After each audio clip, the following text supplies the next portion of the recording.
This is the Lone Crater YouTube. We hope this video helps. You start by confirming basics you can control. Enable USB debugging and OEM unlock in developer options if available, because ADB methods require them. Connect the phone to your PC with the original cable and run a quick ADB devices check so the computer recognizes the device.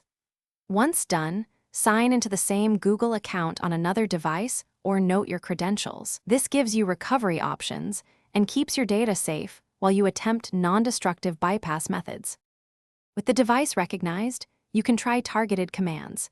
Use a DB shell to remove or rename lock screen files like /data/system/gesture. Key.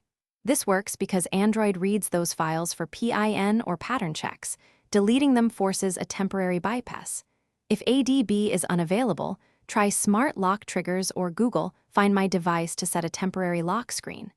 Make sure to avoid flashing or wiping partitions. Those will remove encryption keys and destroy data, so proceed deliberately and verify each step before reboot. After modifying files or using remote unlock, reboot the phone and test access.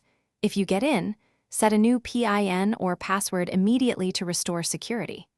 If the device remains locked, repeat the ADB removal steps carefully or boot into safe mode to rule out third-party lock screen apps. If nothing works, avoid a factory reset.